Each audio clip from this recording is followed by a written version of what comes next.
Samedi ya kutangasha barjo na maana afanye.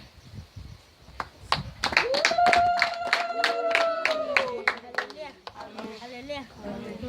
Mpira mundu vuruza tamba yangu kuna Mateo 19:4.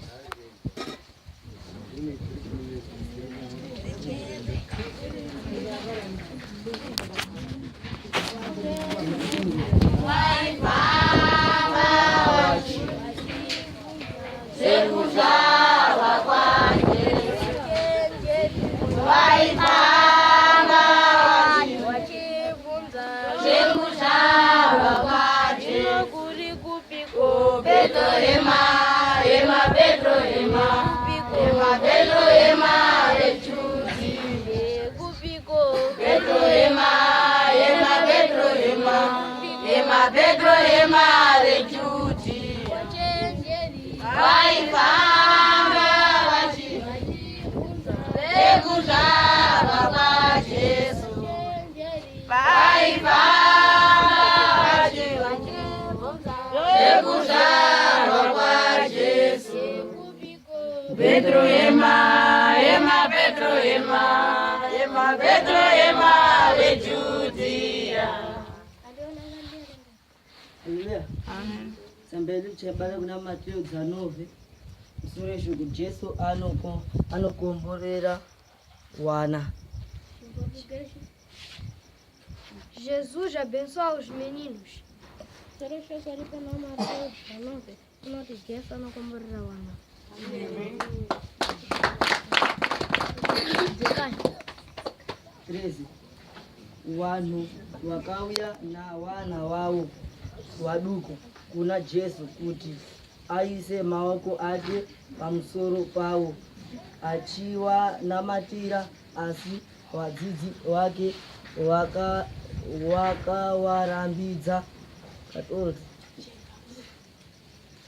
Trouxe-lhe então alguns meninos para que sobre eles pusesse as mãos e orasse, mas os discípulos os repreendiam. Alama ndimi na sistema ya naikusia isusu anakumba Yesu wakati sio na waye kwa ndini ndini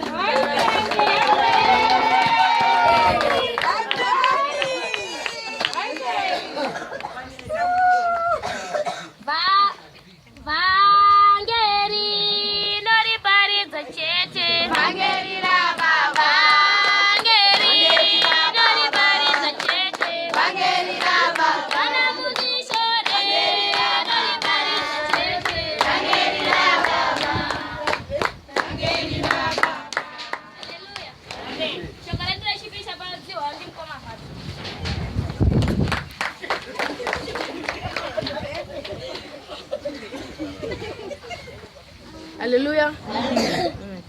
Ndelo kuida kumbupindira padoko basi zvataura mana fani. Ekumbiro korenge 1 Mateo 19 mukati 14. Haleluya. Sambeli kuna Mateo 19 msuresho ku Jesu anokomborera wana.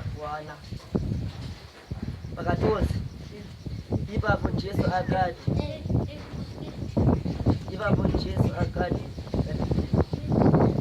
Jesus abençoa os meninos. Haleluya. Averungara kuzi Jesu anokomborera isusu wana waduku.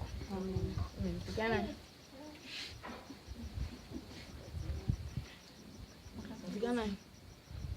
Ipapo Jesu akati, regai wana waduku wauye kwandiri, musawarambidza nokuti umambo hwekudenga ndowa